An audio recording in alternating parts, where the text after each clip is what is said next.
Break के बाद स्वागत है आपका के चैनल के इस अंक में और इसी के साथ एक बार फिर से नजर डालते हैं आज की सुर्खियों पर। हेडलाइंस पावर्ड बाय के न्यूज साप्ताहिक समाचार पत्र जो रखे आपको आगे। को स्पॉन्सर्ड बाय स्वर्ण आभा ज्वेलर्स जो दे 100% शुद्धता की गारंटी और ब्लूमिंग वैली जो आपके अपनों तक पहुंचाए आपका प्यार। एक वर्ष पहले कर्मचारियों की नियमितीकरण की पॉलिसी बनाने का लिया था निर्णय। स्वास्थ्य विभाग में एनएचएम के तहत कार्यरत 1500 कर्मचारी अभी तक है इंतजार में। प्रधानमंत्री नरेंद्र मोदी द्वारा शुरू की गई उज्ज्वला योजना के तहत मंगलवार को मंडी में पात्र परिवारों को बांटे गए गैस कनेक्शन। लाभान्वित परिवारों ने इसके लिए जताया प्रधानमंत्री का आभार। विश्व जनसंख्या दिवस पर स्वास्थ्य एवं परिवार कल्याण विभाग ने विश्व जनसंख्या पखवाड़ा के तहत एक दिवसीय कार्यक्रम का किया आयोजन। संस्थान के करीब 50 छात्र व महिलाओं ने लिया भाग। और नालागढ़ में आरक्षण विरोधी सेना की बैठक का किया गया आयोजन। समानता के मौलिक अधिकार को लागू करने की उठाई मांग। सोलन में म्यूजिकल बैंड राइजिंग रेबल्स ने प्रणव थिएटर बीएम थिएटर के सेव से अपनी पहली वीडियो गीत सिसकियां का लोकार्पण किया। गीत की परिकल्पना एवं निर्देशन प्रणव थिएटर के प्रधान संजीव अरोड़ा का यह गीत निस्वार्थ प्रेम व समर्पण पर आधारित है। गीत की परिकल्पना एवं निर्देशन प्रणव थिएटर के प्रधान संजीव अरोड़ा का यह गीत निस्वार्थ प्रेम व समर्पण पर आधारित है, जिसमें प्रेमी केवल अपने अच्छे पलों में ही अपने साथी का साथ नहीं देता बल्कि उसके बुरे वक्त में भी अपनी प्रेमी की पूरी तरह शिद्दत से देखभाल और चिंता करता है और उसे मुश्किल से उभारने में हर संभव मदद करता है। इस वीडियो के माध्यम से जहां एक जटिल विषय को उठाया गया है, इस वीडियो में हिमाचल के उभरती प्रतिभाओं का अवसर दिया गया है। साथ ही सोलन शिमला के मनोरम दृश्यों को भी फिल्माया गया है, जिसमें हिमाचल के पर्यटन को बढ़ावा मिल सके। गीत की परिकल्पना एवं निर्देशन प्रवण थिएटर के प्रधान संजीव अरोड़ा ने बताया कि प्रवण थिएटर का मुख्य उद्देश्य प्रदेश की प्रतिभाओं को मंच प्रदान करना तथा वीडियो एवं रंगमंच के माध्यम से सामाजिक विषयों को प्रभावशाली रूप से उठाना है। पर राइजिंग रेबल्स का पहला वीडियो रिलीज किया गया जिसका टाइटल था सिसकियां। ये गाना प्रणव थिएटर बियॉन्ड थिएटर के सहयोग से बना, जिसमें लोकल कलाकारों को, लोकल यहाँ के पर्यटन स्थलों को इस गाने में दिखाया गया। और हमेशा राइजिंग रेबल्स और प्रणव थिएटर बियॉन्ड थिएटर का ये प्रयास रहा है कि ज़्यादा से ज़्यादा लोकल लोगों को काम मिले, ज़्यादा से ज़्यादा पर्यटन को बढ़ावा मिले। और इस गाने का उद्देश्य भी यही था, यहाँ की आसपास की लोकेशंस को, आसपास के लोगों को इस गाने में एक साथ जोड़ा गया और इस गाने का सफल आज एक वीडियो लॉन्च किया गया। तो राइजिंग रेबल्स को और प्रणव थिएटर बियॉन्ड थिएटर को मैं चाहता हूं कि वो और इस तरह का काम करें और आने वाले कलाकारों को मौका देते रहें। ब्यूरो रिपोर्ट के चैनल सोलन। मंडी में जारी 4 दिवसीय जिला स्तरीय बैडमिंटन प्रतियोगिता सोमवार को संपन्न हो गई। इस प्रतियोगिता का आयोजन मंडी शहर के टाउन हॉल में जिला बैडमिंटन संघ की तरफ से किया गया था। प्रतियोगिता में जिला के विभिन्न संस्थानों से आए खिलाड़ियों ने भाग लिया और अपनी प्रतिभा के जौहर दिखाए। प्रतियोगिता के समापन मौके पर उपायुक्त मंडी संदीप कदम ने बतौर मुख्य अतिथि शिरकत की। आयोजकों ने उन्हें शॉल, टोपी और स्मृति चिन्ह देकर सम्मानित किया। उपायुक्त मंडी संदीप कदम ने सभी खिलाड़ियों से मुलाकात करके भविष्य के लिए उन्हें शुभकामनाएं दी। संदीप कदम ने प्रतियोगिता के सफल आयोजन के लिए आयोजकों को बधाई दी। आज हमारे जिला स्तरीय बैडमिंटन कंपटीशन जो है उसका समापन समारोह था और इसमें अलग अलग कैटेगरीज में यह कंपटीशन कराई गई और बेहतरीन तरीके से आज वो संपन्न हुई है। इस तरीके की प्रतिस्पर्धाओं से हमारा यंग जो टैलेंट है वो उभरता है और उसको आगे बढ़ने का मौका मिलता है। मंडी जिला बैडमिंटन संघ के सचिव जितेंद्र वैद्य ने बताया कि जिला स्तरीय प्रतियोगिता से 25 खिलाड़ियों का चयन राज्य स्तरीय प्रतियोगिता के लिए किया गया है। यह राज्य स्तरीय प्रतियोगिता 26 जुलाई से शिमला में आयोजित की जाएगी। वहीं उन्होंने बताया कि अंडर 13 और अंडर 15 की राज्य स्तरीय प्रतियोगिता अक्टूबर महीने में चंबा में आयोजित की जाएगी। उन्होंने बताया कि चयनित खिलाड़ियों के लिए 10 शिविर का आयोजन मंडी में किया जाएगा ताकि खिलाड़ियों को राज्य स्तरीय प्रतियोगिता के लिए पूरी तरह से तैयार किया जा सके। अब इसमें जो बच्चे सिलेक्ट हुए हैं, जो विनर्स हैं, इस मंथ के एंड में 26 तारीख से शिमला में सीनियर्स की स्टेट चैंपियनशिप है। मंडी से लगभग 25-26 बच्चे मंडी डिस्ट्रिक्ट के शिमला में स्टेट में चैंपियनशिप पार्टिसिपेट करेंगे। स्टेट में जो स्टेट में बच्चा अच्छा करेगा वो नेशनल लेवल पे भी खेलने जाएगा। और दूसरे दूसरे कुछ बच्चे चंबा जाएंगे अंडर 13 और 15, वो अक्टूबर महीने में चंबा में चैंपियनशिप होगी, उसमें भी 25-30 बच्चे चंबा में स्टेट चैंपियनशिप खेलने जाएंगे। इस टूर्नामेंट के बाद अब हमें बच्चों का 10 दिन का कैंप, जो भी बच्चे सिलेक्ट हुए हैं उनका एक स्पेशल कैंप लगाने जा रहे हैं ताकि बच्चे आगे जाके अच्छा परफॉर्मेंस कर सकें। उपायुक्त मंडी संदीप कदम ने जिला स्तरीय प्रतियोगिता के विजेता खिलाड़ियों को पुरस्कार देकर सम्मानित भी किया। ब्यूरो रिपोर्ट के चैनल। सरकार ने महिला सशक्तिकरण के लिए कई योजनाएं चलाई है, जिसमें से एक डिजिटल राशन कार्ड बनाना प्रमुख है। लेकिन इसमें सबसे बड़ी समस्या ये सामने आ रही है कि इसमें पति का नाम दर्ज नहीं हो रहा है। राशन के डिपो में एक ही नाम की कई सारी महिलाएं हैं, जिनकी पहचान करके सही महिला को राशन कार्ड देना बड़ी चुनौती बन गया है। इसी समस्या को लेकर सोलन के सभी उचित मूल्य दुकानदारों ने बैठक की और इस समस्या का समाधान तलाशने पर चर्चा की। साथ ही डिपो धारकों ने जीएसटी का भी विरोध किया। डिपो धारकों का कहना है कि जीएसटी लागू होने से उनकी समस्याएं बढ़ जाएगी। उन्होंने कहा कि वह उपभोक्ताओं को राशन देंगे कि रिटर्न भरेंगे, जो सरासर गलत है। डिपो संचालकों के अनुसार राशन कार्ड धारक का सही पता और पति का नाम न होना उनके लिए सिरदर्द बन गया है। वहीं जीएसटी ने और मुश्किलें बढ़ा दी है। उन्होंने सरकार से अपील की है कि जीएसटी को पहले बैट की तरह ही अपने स्तर पर निपटाएं और कमीशन को भी बढ़ाया जाए। ये परेशानी आएगी, अब आगे भी खर्चे बढ़ गए हैं, कमीशन कम है और दुकान का खर्चा भी है, किराया भी देना पड़ता है और जीएसटी लागू हो रहा है तो उसमें भी दिक्कत आनी है। अब मंथली रिटर्न भरना पड़ेगा, अकाउंटेंट रखना पड़ेगा और साल में वकील करना पड़ेगा। नई राशन कार्ड से ये दिक्कत है कि अभी तक कार्ड ही पूरे नहीं हो पा रहे हैं और सबसे बड़ी प्रॉब्लम है बिकॉज उसमें एड्रेस ही नहीं है, तो इससे छांटने में भी इतनी प्रॉब्लम आ रही है कि अभी तक हम 2 महीने से वो कार्ड ही पूरे नहीं कर पा रहे हैं। हम ये चाहते हैं कि जो जीएसटी लागू नहीं होना चाहिए और जो ये कार्ड बने हुए इसमें पूरा एड्रेस होना चाहिए था। कम से कम जैसे लेडीज के नाम है तो हस्बैंड का नाम तो कम से कम होना चाहिए था। वाइफ ऑफ कर देते, गांव कर देते, कुछ एक भी कर देते तो हम पहचान तो देते भाई यहाँ का है। ऐसे तो पता ही नहीं एक गांव में कितने नाम के होते हैं। अब एक गांव, इस गांव में भी कमला नाम की, दूसरे गांव में भी कमला नाम की होगी, तो ऐसे क्या पता चलेगा भाई ये कमला नाम है, किसका है, कहाँ की है। हस्बैंड नाम होगा या गाँव का नाम तो पता लग जाना था भैया। डिपो धारक राजन सूद और आशा ने कहा कि सरकार नए नियम लागू तो कर रही है, परंतु उसमें आने वाली परेशानियों का भी निराकरण करे, जिससे काम सरल हो सके, अन्यथा उनके लिए डिपो चलाना मुश्किल हो जाएगा। नए राशन कार्ड बने हैं, उसमें कोई रेजिडेंशियल प्रूफ नहीं है और कुछ एक लोग हमारे पास आ रहे हैं कि ये नया कार्ड रख लें, पुराना हमें वापस दे दें, क्योंकि हमें पासपोर्ट और इत्यादि और बहुत से काम करने हैं, वहां पर ये कार्ड वैलिड नहीं है।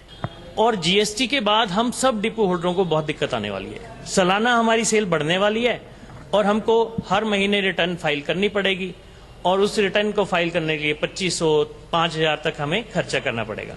और जबकि हम 2-2.5 लाख का माल बेचते हैं तो हमें सिर्फ 4-1 हजार पे आमदनी होती है।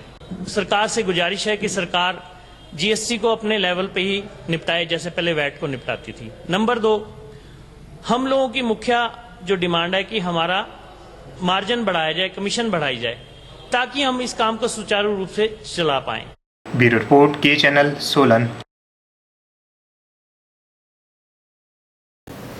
नालागढ़ लोक निर्माण विभाग के विश्राम गृह में आरक्षण विरोधी सेना की बैठक का आयोजन किया गया। बैठक की अध्यक्षता संयोजक योगेश शर्मा ने की। बैठक का मुख्य उद्देश्य देश में आरक्षण को बंद करना, भारत में चल रही पार्टियों द्वारा लोगों को आरक्षण के नाम पर बांटने की नीतियों पर निंदा की गई और समानता के मौलिक अधिकारों को लागू करने की मांग की गई। बैठक में समानयुक्त आरक्षण रहित भारत के लिए रणनीति पर चर्चा की गई और आने वाले हिमाचल विधानसभा चुनावों पर आरक्षण विरोधी सेना जातिगत आरक्षण के खिलाफ मुद्दा बनाकर चुनावों में अपने प्रत्याशी उतारने के लिए रणनीति बनाने पर चर्चा की गई। हालांकि बैठक में हिमाचल में चुनाव लड़ने पर कोई सहमति नहीं हुई। अगर कोई राजनीतिक दल उनकी मांगों को अपने चुनावी घोषणा पत्र में शामिल करता है तो आरक्षण विरोधी सेना उसका समर्थन कर सकती है। वो लोग इसका फायदा उठा रहे हैं जो 7 साल पहले उठाए। सही मायनों में जिन लोगों को आरक्षण का अधिकार या ये कहने की सुविधाएं मिलनी चाहिए, उन्हें कुछ भी नहीं मिल रहा है।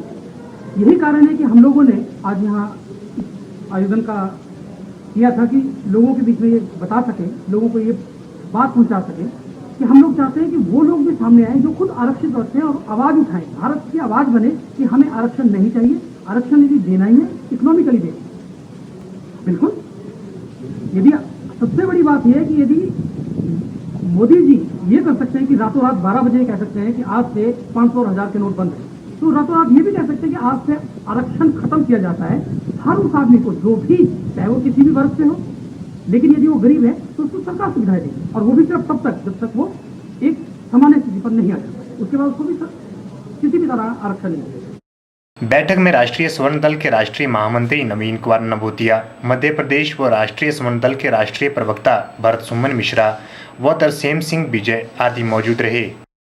के चैनल के लिए नालागढ़ से नंदलाल ठाकुर की रिपोर्ट। वक्त तो चला एक छोटे से ब्रेक का, आप बने रहिए हमारे साथ।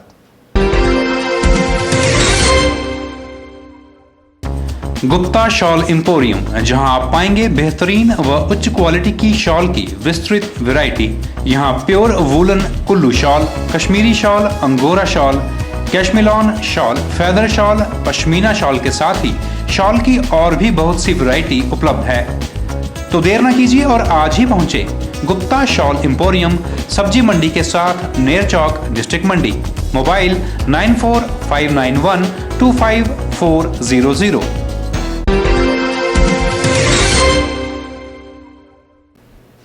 चाइल्ड लाइन मंडी द्वारा 2 केसों पर 4 नाबालिग बच्चों का रेस्क्यू किया गया। मंडी बाल कल्याण समिति के सदस्य विकास पंकज कालारा ने बताया कि 4 बच्चों का रेस्क्यू करने के बाद चाइल्ड लाइन मंडी द्वारा बच्चों को बाल कल्याण समिति के समक्ष पेश किया गया है। चाइल्ड लाइन मंडी द्वारा 2 केसों में 4 नाबालिग बच्चों का रेस्क्यू किया गया है। मंडी बाल कल्याण समिति के सदस्य विकास पंकज कालरा ने बताया कि 2 अलग केसों में 4 बच्चों को चाइल्ड लाइन मंडी द्वारा जुवेनाइल पुलिस की मदद से रेस्क्यू करने के बाद चाइल्ड लाइन मंडी द्वारा बच्चों को बाल कल्याण समिति के समक्ष पेश किया गया। विकास पंकज कालरा ने बताया कि केस हिस्ट्री के अनुसार बच्चों को एक व्यक्ति द्वारा ढाबा मालिक के पास छोड़ा गया। उन्होंने बताया कि बच्चों की वास्तविक पहचान की जा रही है ताकि बच्चों को उनके माता पिता के पास छोड़ा जा सके। फिलहाल बच्चों को सुंदरनगर शेल्टर होम व एक लड़की को मंडी वर्किंग वुमन हॉस्टल में सुरक्षित रखा गया है। पिछले कल 10 तारीख को जुलाई को सोमवार को 4 बच्चे चाइल्ड हेल्पलाइन के द्वारा जुवेनाइल पुलिस की मदद से 4 बच्चे 2 जगहों से रेस्क्यू करके हमारे पास चाइल्ड वेलफेयर कमेटी के पास प्रस्तुत किए गए। मामला ये है कि चारों बच्चे ढाबा मालिक के पास किसी लेबर के काम में लगाए हुए थे। तो जो हमारे को चाइल्ड लाइन ने हमारे को हिस्ट्री दी उस हिसाब से कि इन बच्चों को कोई एक आदमी ढाबा मालिक के पास छोड़ गया। बच्चों को हमने अपने रेस्क्यू करके हमने अपने पास रख लिए। उनको टेम्परेरी शेल्टर 3 लड़के हैं जो नाबालिग है, उनको सुंदरनगर शेल्टर होम में हमने भेज दिया है और एक लड़की है जिसको विमेन वर्किंग हॉस्टल जी रोड में टेम्परेरी शेल्टर के लिए भेज दिया गया। आगामी कार्रवाई ये है कि कल उनका मेडिकल होगा और मेडिकल के बाद उसकी पूरी हिस्ट्री लेबर इंस्पेक्टर को दी जाएगी। लेबर डिपार्टमेंट ढाबा मालिक के ऊपर अलग से मामला दर्ज करेगा और बच्चों के अभिभावक माँ बाप तो आए हैं, लेकिन बच्चों की संपूर्ण दस्तावेज आइडेंटिटी प्रूफ ना होने के कारण बच्चों को हमने तब तक अपने पास रखा है, जिनको हमने सुंदरनगर में रखा है।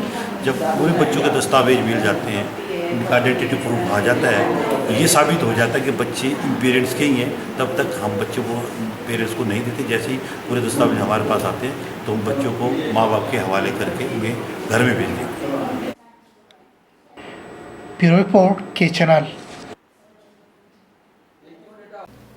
हिमाचल प्रदेश भौगोलिक दृष्टि से प्राकृतिक आपदाओं के लिए बहुत संवेदनशील है और यहाँ पर आपदा घटने की सूरत में ज़्यादा नुकसान होने की आशंका है। इसी के मद्देनज़र मंडी जिला की विभिन्न जगहों पर मॉक ड्रिल का आयोजन किया जा रहा है ताकि आपदाओं से होने वाले नुकसान को कम किया जा सके। हिमाचल प्रदेश भौगोलिक दृष्टि से प्राकृतिक आपदाओं के लिए बहुत संवेदनशील है और यहाँ पर आपदा घटने की सूरत में ज़्यादा नुकसान होने की आशंका है। इसी के मद्देनज़र मंडी जिला के विभिन्न जगहों पर मॉक ड्रिल का आयोजन किया जा रहा है ताकि आपदाओं से होने वाले नुकसान को कम किया जा सके। मंगलवार को मंडी के पडल वार्ड में मॉक ड्रिल का आयोजन किया गया। मॉक ड्रिल के द्वारा आपदाओं से होने वाले जान माल के नुकसान को कैसे कम किया जा सकता है, इसके प्रति जागरूक किया गया। मॉक ड्रिल में विभिन्न विभागों व शैक्षणिक संस्थानों के प्रतिभागियों ने भाग लिया। इस मौके पर डीसी मंडी संदीप कदम ने भी मॉक ड्रिल में भाग लेने वाले प्रतिभागियों से बातचीत की व मॉक ड्रिल को और रियलिस्टिक कैसे बनाया जा सकता है, इसको लेकर सुझाव लिए।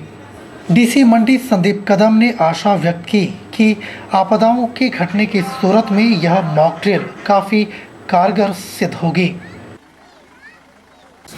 मतलब फीडबैक बहुत अच्छा आया और हम इतना कॉम्प्रिहेंसिवली ड्रिल कर रहे हैं और हर सब डिवीज़न में विलेजेस में कर रहे हैं। जो फ़ोटो आ रहा है उससे पता चल रहा है, तो इट्स रियली गुड। मुझे पूरी आशा है कि जब एक्चुअल में ऐसा कोई डिज़ास्टर होगा तो ये बहुत काम आएगा हमारे। ठीक है, जैसे कि मनोज जी ने बताया कि पहली ड्रिल से इस ड्रिल में ज़्यादा इम्प्रूवमेंट हुई है, तो आई एक्सपेक्ट कि भविष्य में जो ड्रिल्स होंगी उसमें और तेज़ रिस्पांस आएगा और कॉम्प्लेक्स सिचुएशंस पे हम काम करेंगे। आज भी हमने थोड़ा सिचुएशन कॉम्प्लेक्स करने का प्रयास किया था। बल्ब में भी हमने काफ़ी ट्विक सिचुएशन लिया हुआ है, तो इन सिचुएशन को और रियलिस्टिक कैसे बनाया जाए इस पे भी आगे हम काम करेंगे। ब्यूरो रिपोर्ट के चैनल।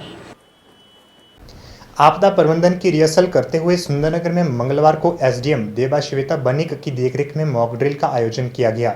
इस अवसर पर डीएसपी तरनजीत सिंह व तहसीलदार वेद प्रकाश भी उपस्थित थे।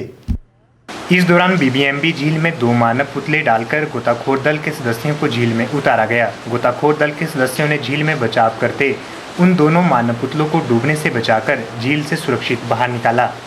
इस कार्य में बीबीएमबी के फायर ऑफिसर दिनेश सागर के नेतृत्व में अग्निशमक दस्ते के कर्मचारियों व स्वास्थ्य विभाग के कर्मचारियों ने भी सहयोग दिया। बाद में बस अड्डा के साथ खड्ड क्षेत्र में बसे झुग्गी झोपड़ी क्षेत्र में आपदा प्रबंधन की रिहर्सल करते हुए मॉक ड्रिल की गई, जिसमें वहां झुग्गी झोपड़ी क्षेत्र में रहने वाले करीब 100 लोगों को खड्ड में पानी का स्तर बढ़ने से बचाकर उनको सुरक्षित निकाला और ऐसी स्थिति होने बारे उनको जागरूक किया गया। आपदा प्रबंधन को लेके बारिश के बरसात के सीज़न को मद्देनज़र रखते हुए आज मॉक ड्रिल का आयोजन उपमंडल स्तर पे 2 जगह पे किया गया। एक जो हमारा बीबीएमबी का रिजर्वायर है वहाँ पे हमने मॉक ड्रिल करवाई एज इफ़ कि 2 लोग जो हैं वो झील में नीचे गिर गए। उनसे सारे संबंधित विभागों के कोऑर्डिनेशन से उन 2 लोगों को जो डमी के तौर पे हमने यूज़ किया, उनको रेस्क्यू किया गया, उनको बेसिक फर्स्ट एड देके हॉस्पिटल भिजवाया गया। और उसी के साथ साथ यहाँ पे स्लम ड्वेलर्स हैं, इनका क्योंकि जल स्तर जो है वो कभी अगर ऊपर आ जाए, इनके घरों में फ्लडिंग हो जाए, तो ऐसी सिचुएशन में कैसे इनको डील करना है, किस तरह से इन्होंने सूचना मिलते ही इस जगह को इवैक्यूएट करके ऊपरी सतह पे पहुँच जाना है, उसका भी यहाँ पे डेमो करवाया गया सभी विभागों के तालमेल के साथ। तो इसी तरह से 2 हमारे जो है मॉक ड्रिल उपमंडल स्तर पे मानसून के सीज़न को मद्देनज़र रखते हुए जो है उनकी तैयारियों का जायज़ा लेने के लिए आज किया गया। के चैनल के लिए सुंदरनगर से विजय शर्मा की रिपोर्ट।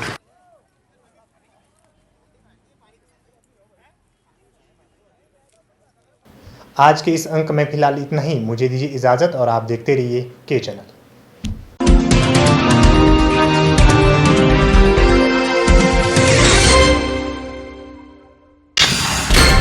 एक वर्ष पहले कर्मचारियों की नियमितीकरण की पॉलिसी बनाने का लिया था निर्णय। स्वास्थ्य विभाग में एनएचएम के तहत कार्यरत 1500 कर्मचारी अभी तक है इंतजार में। प्रधानमंत्री नरेंद्र मोदी द्वारा शुरू की गई उज्ज्वला योजना के तहत मंगलवार को मंडी में पात्र परिवारों को बांटे गए गैस कनेक्शन। लाभान्वित परिवारों ने इसके लिए जताया प्रधानमंत्री का आभार। विश्व जनसंख्या दिवस पर स्वास्थ्य एवं परिवार कल्याण विभाग ने विश्व जनसंख्या पखवाड़ा के तहत 1 दिवसीय कार्यक्रम का किया आयोजन। संस्थान के करीब 50 छात्र व महिलाओं ने लिया भाग। और नालागढ़ में आरक्षण विरोधी सेना की बैठक का किया गया आयोजन। समानता के मौलिक अधिकार को लागू करने की उठाई मांग।